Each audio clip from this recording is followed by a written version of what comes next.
Gálatas 5, del 16 al 18. Dice así la palabra de nuestro Dios. Digo pues, andad en el Espíritu, y no satisfagáis los deseos de la carne, porque el deseo de la carne es contra el Espíritu, y el del Espíritu es contra la carne, y estos se oponen entre sí, para que no hagáis lo que quisierais. Pero si sois guiados por el Espíritu, no estáis bajo la ley. Amén, amén. En estos pocos versos del capítulo 5 de Efesios, veremos cómo hay un llamado a vivir, caminar en la santidad, sin la cual nadie verá a Dios.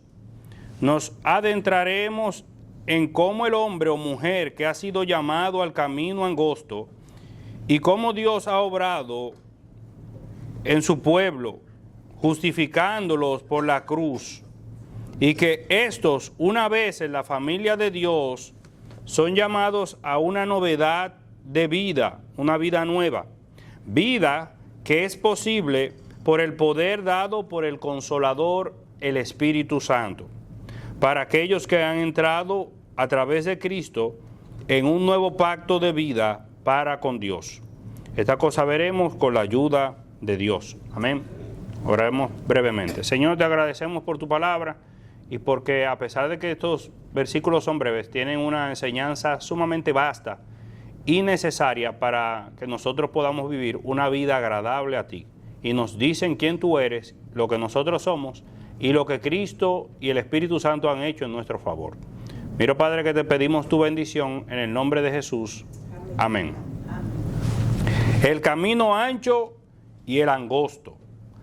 Y ahí nosotros comenzamos a ver algo que se llama el llamado de Dios. Dice en el Sermón del Monte, comenzando en el capítulo 5 de Mateo, que viendo la multitud, subió Jesús al monte y sentándose, vinieron a él sus discípulos. Y abriendo su boca les enseñaba diciendo, y ahí comienza a hablar bienaventurados los pobres en espíritu. Pero esta porción que habla acerca del camino ancho y angosto también es parte del Sermón del Monte. Y en el capítulo 7, versículo de 13 al 14, Jesús dice así: entrad por la puerta estrecha, porque ancha es la puerta y espacioso el camino que lleva a la perdición, y muchos son los que entran por ella. Porque estrecha es la puerta y angosto el camino que lleva a la vida, y pocos son los que la hallan. En síntesis, hay dos caminos. Hay uno que es ancho y espacioso el camino, como si fuera una planicie, o algunos dicen que es un camino en el que varias personas pueden entrar sin problema. Hay espacio suficiente, va mucha gente por ahí. Pero le dice el Señor Jesús, le pone un apellido a ese camino, el camino de destrucción. Y mucha gente va por ese camino, es lamentable. La gran mayoría del mundo va por el camino de la muerte. Y entonces hay un segundo camino que el Señor dice que es estrecho, angosto, es difícil. Parece que no está tan liso como el otro o tan fácil de tránsito. La puerta es más estrecha, es más difícil entrar. Pero este camino se apellida el camino de la vida. Entonces nosotros nos preguntamos, cuando nosotros vemos esa explicación que hace el Señor, la pregunta sería, Señor, ¿cómo entonces yo puedo caminar por el camino de la vida? Porque nadie quiere morir, nadie quiere ser destruido, nadie quiere perder la vida que Dios ha recibido. Nosotros todos tenemos un palpitar y una vida, un aliento en nosotros.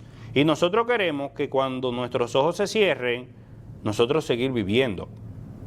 Y viviendo no siendo para ser destruidos, sino una vida que va a ser plena en Dios. Entonces, nosotros vemos que en el capítulo 5, versículo 20, de ese mismo sermón, dice Jesús, hablando todavía en el contexto del Sermón del Monte, Porque os digo que si vuestra justicia no fuera mayor que la de los escribas y los fariseos, no entraréis en el reino de los cielos.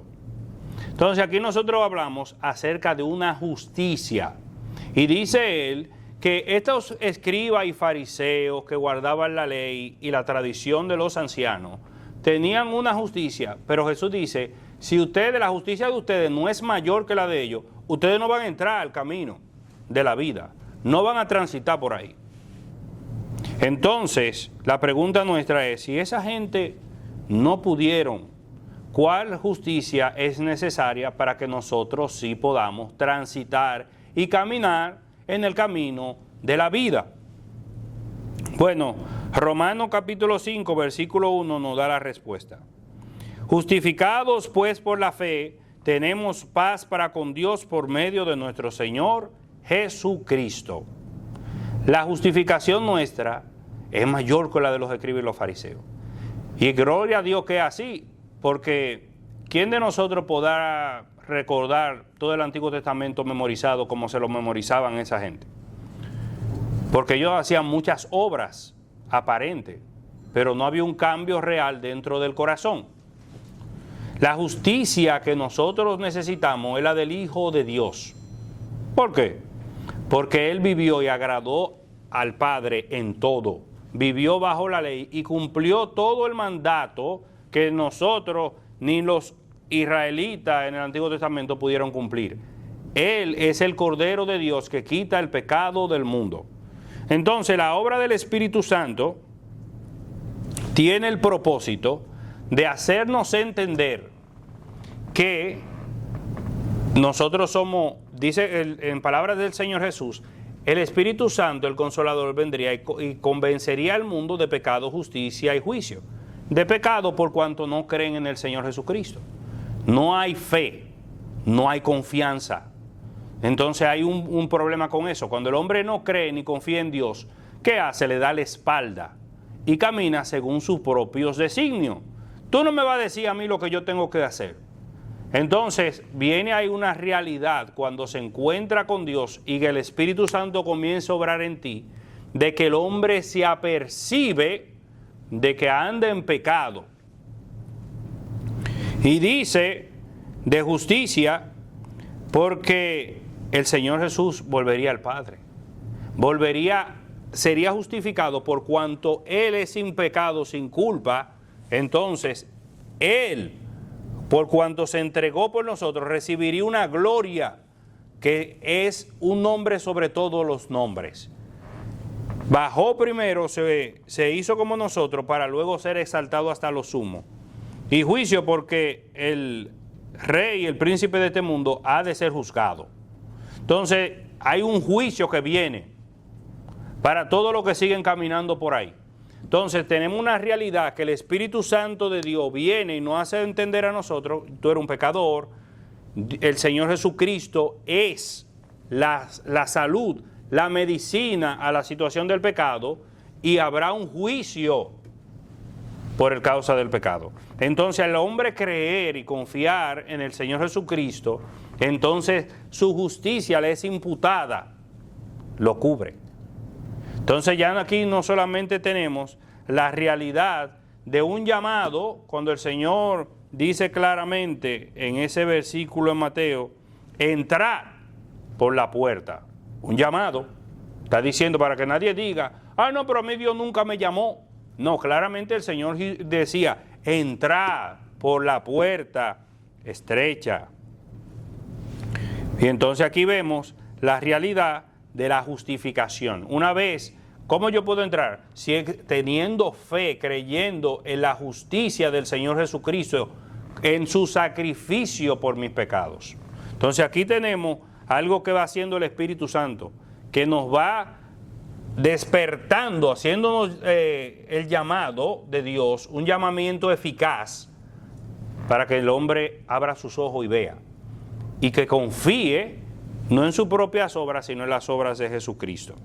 En Hechos 4, 11 al 12, dice claramente que la piedra desechada por los edificadores ha venido a ser la piedra del ángulo.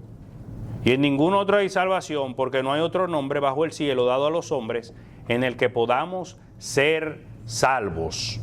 No hay salvación en ningún otro. Él es el único camino para alcanzar la salvación.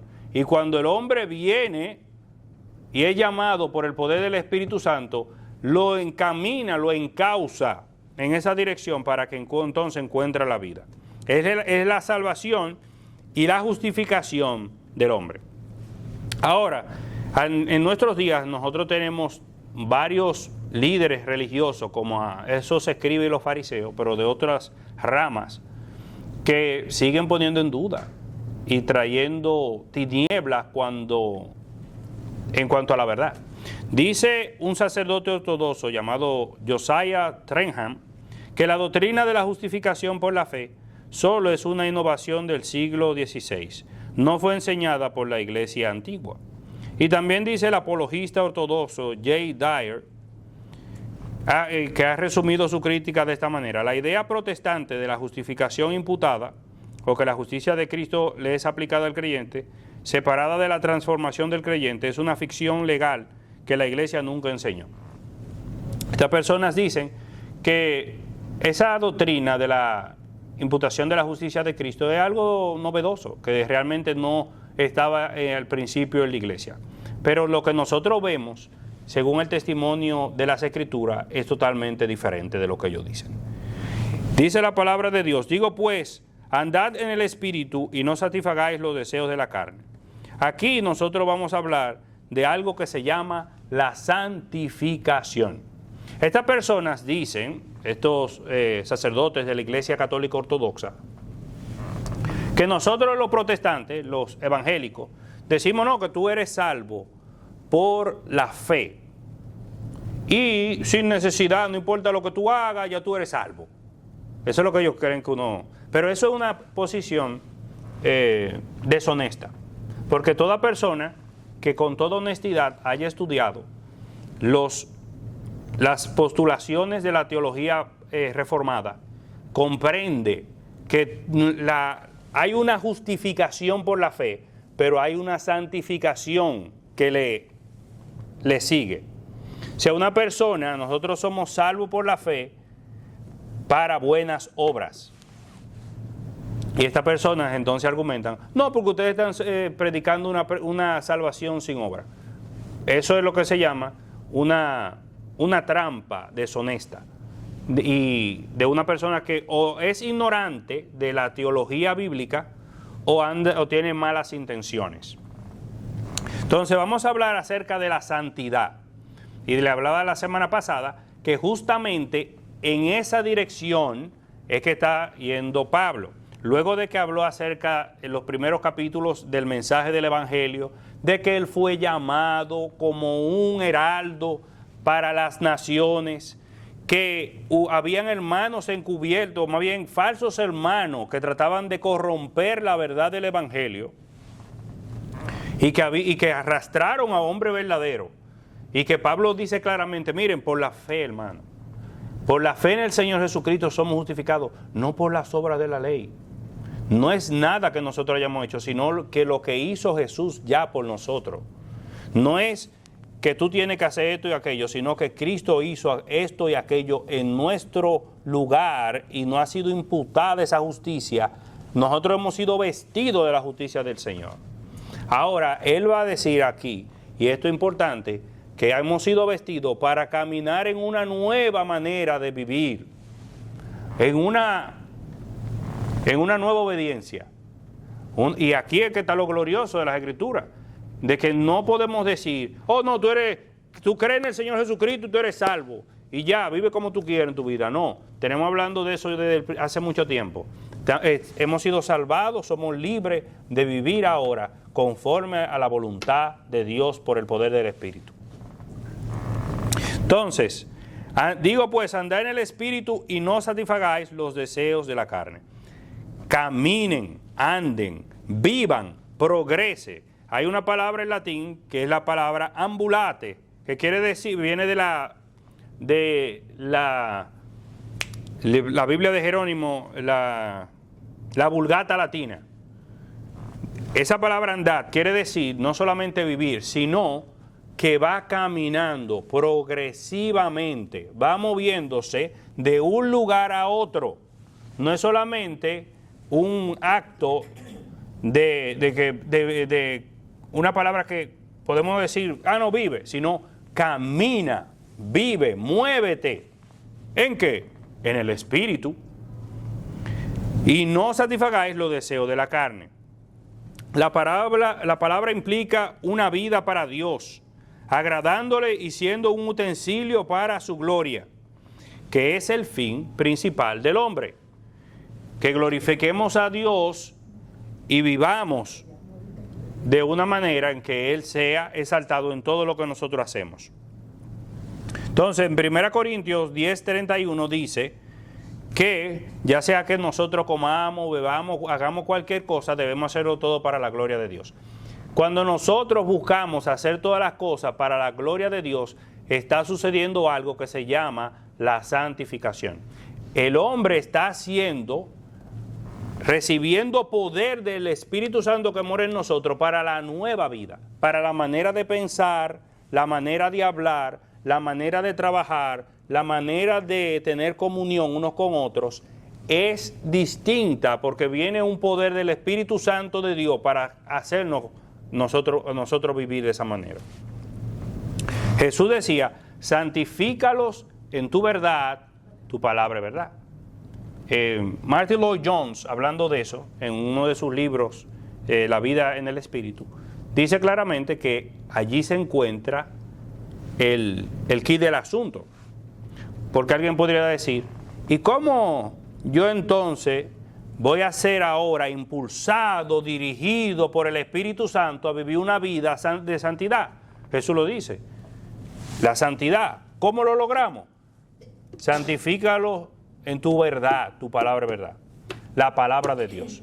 La palabra de Dios nos indica a nosotros cómo nosotros debemos de vivir. No es simplemente que tú estés en un monte y que el Espíritu de Dios te va a hablar de manera audible. Como decía nuestro hermano en la lectura de hoy, en cuanto a John Piper, dice, ¿tú quieres escuchar la voz de Dios? Lee la palabra de Dios en voz alta. Entonces la palabra de Dios, dice las Escrituras, toda escritura es inspirada por Dios. De anustos. Eso quiere decir que viene de adentro. Así como cuando dice en el Génesis que Dios sopló en el hombre aliento de vida y fue el hombre un ser viviente. Así mismo la palabra de Dios tiene el poder y la gracia de dar vida a nosotros los hombres. Cuando escuchamos esa palabra con el poder del Espíritu Santo, entonces comienza la nueva vida y también seguimos de manera así ambulante, caminando, viviendo en el poder del Espíritu Santo. Pero tenemos que conocer la palabra de Dios. Por eso que dice, me encanta ese versículo de toda escritura es inspirada por Dios, porque justamente en el versículo anterior, Pablo dice que a Timoteo, que las escrituras tienen el propósito de darte el conocimiento para que seas salvo, pero también para que seas santo. Eso santo quiere decir apartado para Dios. Entonces, que el Espíritu dirija y guía nuestra vida conforme a la verdad de Dios. Entonces, los deseos del pecado, la carne, no nos dominarán cuando nuestra vida está sujeta a ese principio y al poder del Espíritu Santo y a su palabra. Entonces habrá una batalla, una lucha, de lo que habla también la misma palabra de Dios en Romanos capítulo 7 y 8. Pero cuando el hombre no ha sido redimido, no hay tal lucha, porque el hombre es esclavo del pecado y vive conforme a la voluntad de su amo. Pero cuando el hombre es redimido por la gracia de Dios y el poder de Jesucristo, entonces ese hombre es capaz, por la gracia de Dios y el Espíritu Santo en ello, de resistir el pecado y mortificarlo. Entonces, Verdaderamente que tanto la Vulgata como la Biblia americana del rey de King James Bible dice lo mismo, que esto es más que desear. Cuando habla acerca del versículo, déjeme ver, 17, dice, porque el deseo de la carne es contra el espíritu, y el espíritu contra la carne, y estos se oponen entre sí, para que no hagáis lo que queréis. La palabra deseo, que aparece también en el 16, donde dice, no satisfagáis los deseos de la carne. A ver.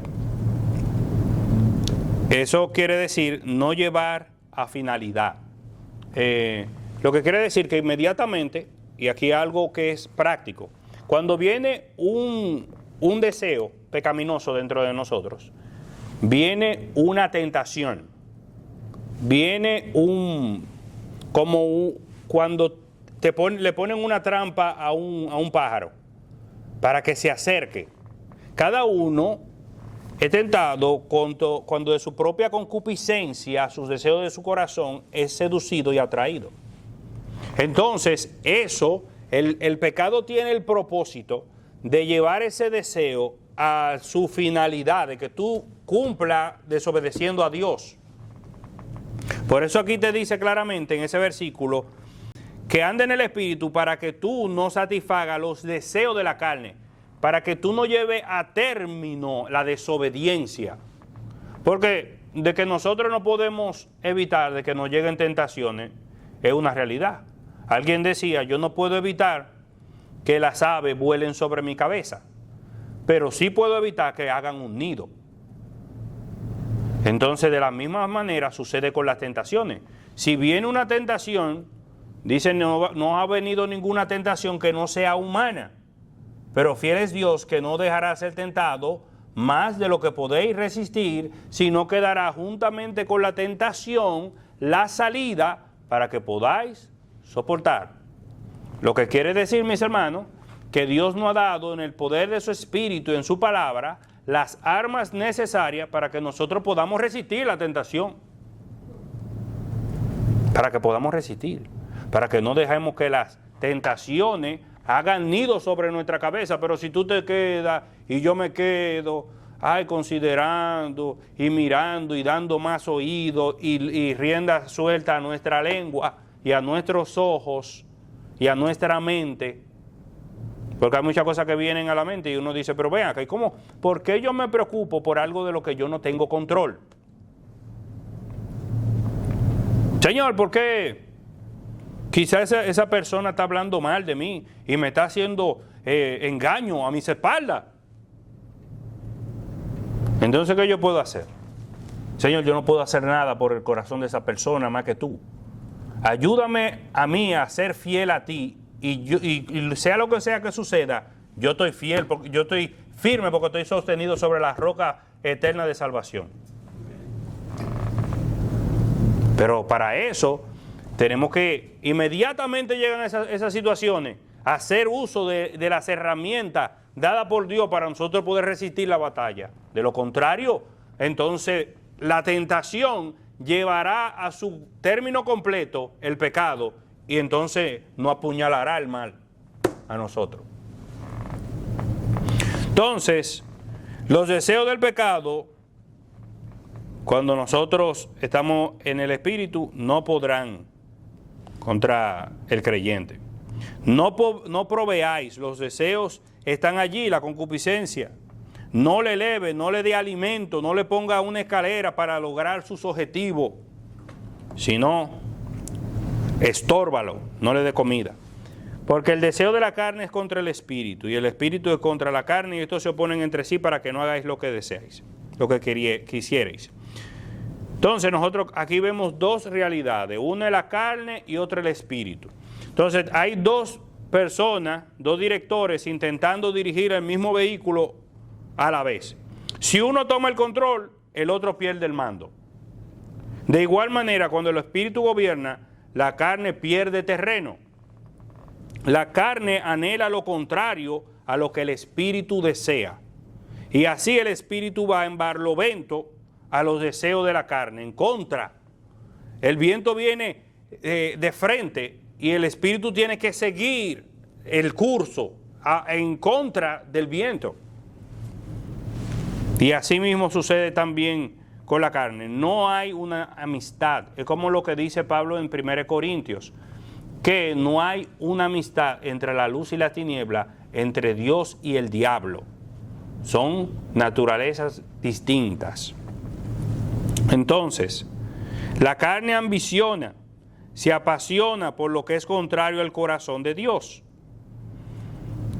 Y eso es lo que se llama el pecado remanente y una lucha de guerrilla con el pecado, hasta que el Señor, en aquel día, cuando Él regrese, nos perfeccione plenamente, porque todavía estamos en la carne. Pero la realidad de nosotros con los que no creen es distinta, en el sentido de que nosotros hemos sido llamados y hemos sido justificados, y ahora estamos en un estado de santificación en el que buscamos tener la imagen de Cristo en nuestra vida. Allí es que se encuentra la diferencia. Pero aquellos son llamados también a que vengan. La mesa de Dios está servida. Entonces, anhelo lo contrario, quiere pecar, quiere hacer el mal, la carne, que no es el deseo del espíritu, pero está en un estado de esclavitud. Entonces, el barco y dos vientos, o sea, ya hablamos acerca de esa alegoría. Entonces nosotros viniéramos siendo como un barco y nosotros subimos a la vela y Dios da el viento para empujar esa embarcación. John MacArthur habla mucho acerca de eso en su comentario y dice que realmente nosotros tenemos ese mandato, andad en el Espíritu, pero el poder viene del Espíritu. Entonces tenemos una provisión divina y tenemos un llamado a disciplina de manera individual cada uno de nosotros. Entonces alguien pudiera decir, y eso me acuerda a ese poema que yo le envié hace un tiempo al grupo, que decía: Juan, corre, corre, la ley da mandato, pero no da ni pie ni zapato. Pero la gracia te da alas y a volar te manda. Lo que quiere decir que nosotros no estamos en la condición de aquellos israelitas que estaban en el desierto. Nosotros tenemos las alas dadas por Dios y el mandato para volar. Dios ha provisto las herramientas necesarias para que tú y yo vivamos en santidad. Vivamos para la gloria de Dios. Pero tenemos que utilizarlo. Y tenemos que batallar y tenemos que guerrear. Es una batalla, es una lucha. Entonces Jesús dijo, ¿qué le dijo Jesús a los discípulos? Mira que os mando que nosotros velemos y estemos en oración, para que entonces cuando Él venga, Él nos encuentre siendo fieles. Pero hay que velar. No, si el Señor te da, imagínate una persona que se le da todo para que proteja su ciudad. Las armas, los hombres y de todo, y entonces estén banqueteando. Viene el enemigo y va a destruir la ciudad. No puede decir, ay no, que nosotros no teníamos nada. No, ustedes tenían todo lo necesario, como claramente lo indica la palabra de Dios. Andad en el Espíritu. Prosigamos. Que el Espíritu guíe vuestra vida. Eso demanda una dependencia de Dios, una muerte del yo y que Cristo reine en nosotros. ¿Ustedes se acuerdan la palabra de Juan el Bautista cuando le dijeron, Juan, el Señor está bautizando más gente que tú? Y él dijo, es necesario que yo mengüe y que el Señor crezca. Entonces es necesario que nosotros menguemos y que Cristo crezca en nosotros. Entonces es necesario que el hombre viejo nosotros lo mortifiquemos, lo matemos. Entonces, ¿cómo hacemos esto? Decisiones. Hay decisiones que nosotros tenemos que tomar en muchas áreas. Y tenemos que decirle, Señor, dame discernimiento para saber qué es lo bueno, lo malo y lo mejor. ¿Qué enseña tu palabra que yo tengo que hacer? ¿Qué te glorifica a ti? Diferentes tipos de decisiones. Un ejemplo, una mudanza. ¿Ustedes se acuerdan de Lot? Dice que Lot vio que había un terreno que era verde. Wow, él dijo, pero para allá que yo me voy a mudar. La grama estaba verdecita y era prosperidad, mucha prosperidad. Y dice que él fue moviendo sus tiendas poquito a poquito hacia Sodoma y Gomorra, porque había economía. Pero entonces, ¿qué sucedió allí? Había una corrupción moral. Había un problema de que los hombres de esa ciudad no temían a Dios. Entonces hay personas que algunas veces tenemos que sentarnos, cuando hablamos de eso hace un tiempo, si tú te vas a mudar de un lugar a otro, piensa, ven acá, ¿quién vive en esos lugares? ¿Hay una iglesia bíblica donde yo pueda asistir? ¿Dónde van a ser instruidos mis hijos? Pero si tú todo lo que ves, no hay dinero y todo es barato. Entonces, ¿está Dios guiando el corazón tuyo? ¿O tú andas buscando la riqueza de este mundo o la riqueza de arriba donde está Dios sentado? Entonces, es una manera de práctica de nosotros saber si las decisiones que nosotros estamos tomando son conforme a Dios. Y eso es una santificación práctica, porque tus decisiones están buscando glorificar a Dios, no agradarte a ti. Y así hay muchos otros ejemplos en cuanto a los empleos. Vean, que este empleo que yo voy a coger, bueno, yo lo siento, pero ya yo no voy a poder ir ni los miércoles ni los domingos a la iglesia. Pero es el que hay. Entonces, el empleo te está llevando a ti a apartarte de la comunión con tus hermanos. Asimismo también, en cuanto a las parejas, bueno, yo voy a meterme con ese hombre, yo sé que él no es cristiano, pero él va a la iglesia. Bueno, entonces la palabra de Dios claramente te dice, no te unas en yugo desigual con los incrédulos, pero tú no quieres escuchar a Dios. Entonces, ustedes se dan cuenta, hermano, que el escuchar a Dios es algo práctico. Que no es de que uno diciendo, no, yo soy cristiano, yo sigo al Señor Jesucristo. No, hay una manera en que Dios dice que nosotros tenemos que vivir. La crianza de los hijos. Bueno, yo lo voy a criar ahí con arroz y habichuela y que crezcan como Dios. Y la instrucción de los niños. No le enseñaré yo que hay un Dios que nos creó y que nos hizo, que en el principio creó Dios los cielos y la tierra. Y que nosotros tenemos que tener un corazón íntegro para con Dios. Y que el Señor nos dio a su Hijo Jesucristo. O simplemente no, yo lo que quiero es que sean grandes profesionales. Y ganen 100,000, 200,000, 300,000 dólares. Y eso es suficiente en la vida. No dice las Escrituras claramente lo que enseñaba la lectura de hoy. El rico tenía y hacía grandes banquetes. ¿Y dónde terminó el rico? En el infierno. Y el pobre estaba entonces en la gloria. Entonces, ¿cuáles son las cosas que valen realmente la pena en este mundo? Los anhelos también. ¿Qué tú quieres? La concupiscencia. O sea, nosotros vemos esto en todas las Escrituras, las necesidades, alimento, compañerismo, intimidad. Todas estas cosas debemos nosotros suplirlas conforme al corazón de Dios. Conforme al corazón de Dios. Hay personas que no, hay personas que dicen, no, yo estoy con esta mujer hoy, mañana estoy con la otra. Y están muchas veces, escucha atentamente, dentro de las iglesias. Y sirviendo, y cantando, y predicando. Jóvenes y viejos también. Y andando de manera desordenada. Entonces, ¿a quién andan buscando glorificar? Dice que entonces su camino será como él decía, le dijo Natán a David, tú has hecho blasfemar el nombre de Dios hoy entre los incrédulos. Porque entonces ellos han visto tu conducta y lo que tú hiciste. Y entonces dicen, mira lo que hace, pero entonces ¿de qué sirve? Él se llama evangélico y míralo cómo vive y lo que anda haciendo. Entonces no es posible. Entonces lo mismo sucede con la creencia. Lo que yo crea, lo que me enseñó mi abuelo, lo que me enseñó mi denominación, o lo que dicta Dios en su palabra? Lo que dicta Dios en su palabra, entonces, es lo que debe de primar, porque eso es la enseñanza que me llevará a la santidad. Entonces vemos el camino de Dios y el de nuestros deseos.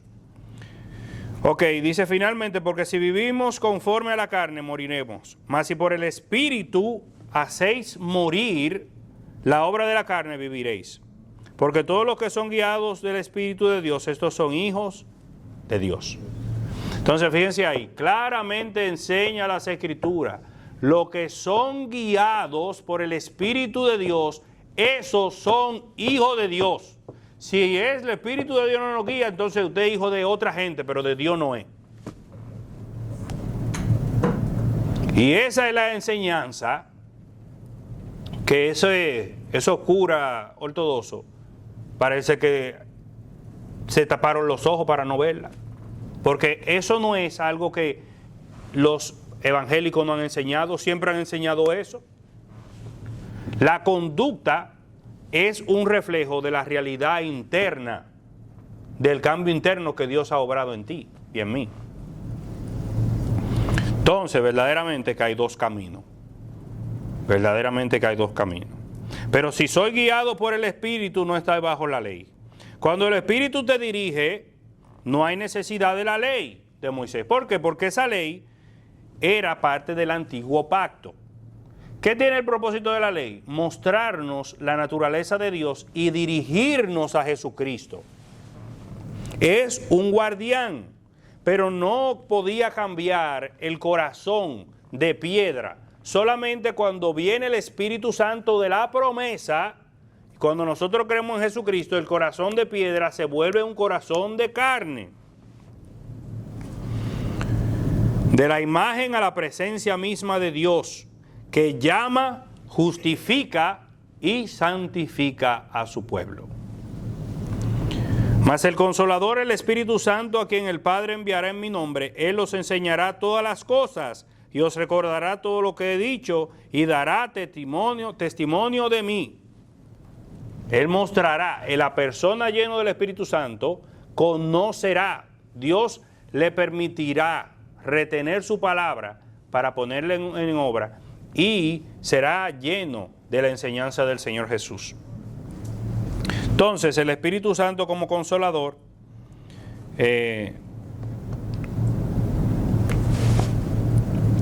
dice, a ver si... el Espíritu de verdad, el cual el mundo no puede recibir porque no le ve ni le conoce, pero vosotros le conoceréis porque mora en vosotros y estará en vosotros. Yo recuerdo que cuando yo comencé, el Señor me salvó, me trajo arrepentimiento y a fe en Jesucristo. Hay cosas que suceden. Primeramente, el hombre anhela la palabra de Dios. Recuerdo cómo le pedí a mi papá que me llevara a la feria del libro y allí conseguí una Biblia de promesas, la encuaderné, le puse mi nombre, hasta el día de hoy la tengo en mi casa. Y yo recuerdo en la noche leyendo la Biblia y algunas veces en las mañanas, y eso me permitió a mí, cuando parecía como si fuera algo mágico, la persona acercándose a Dios y leyendo que el Señor hizo todas las cosas y Abraham fue bendecido en gran manera.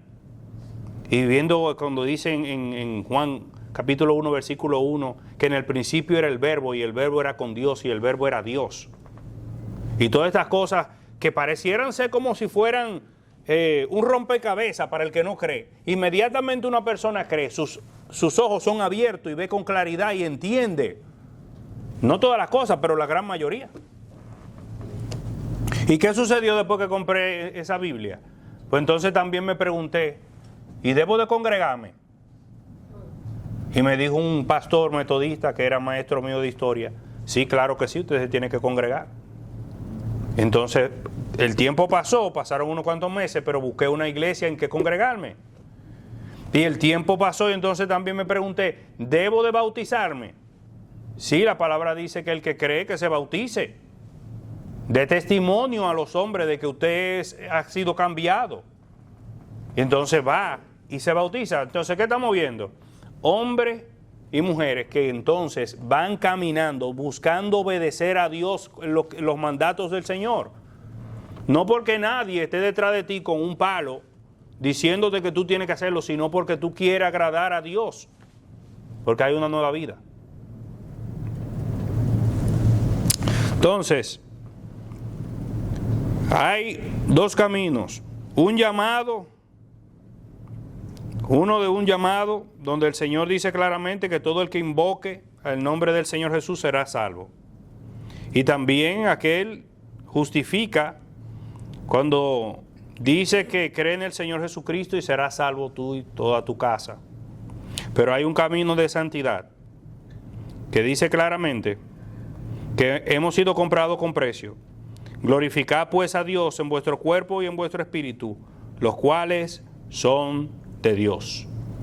Entonces, Dios llama, justifica en su Hijo y santifica en el poder del Espíritu Santo.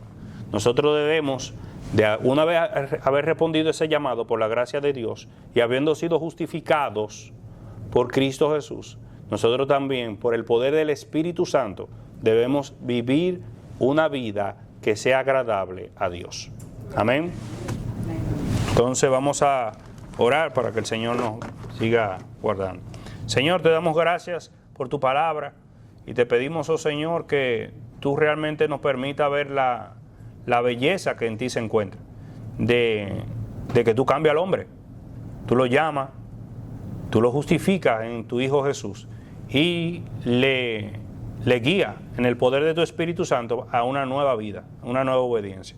Señor, mira que te pedimos que tú así sea en medio de nosotros, que nos ayude a combatir fielmente en el poder de tu Espíritu Santo, andando, moviéndonos, creciendo constantemente para resistir a la carne, al pecado, oh Señor, y de manera que tú nos has hecho partícipe de este nuevo pacto en tu Espíritu, en Cristo tu Hijo, por la fe en Él, en el cual no estamos bajo la ley, sino bajo esta nueva creación. Mira, Padre, que te suplicamos en el nombre de Jesús que tú bendiga a tu iglesia, y en tu nombre, en su nombre te suplicamos estas cosas. Amén. Amén.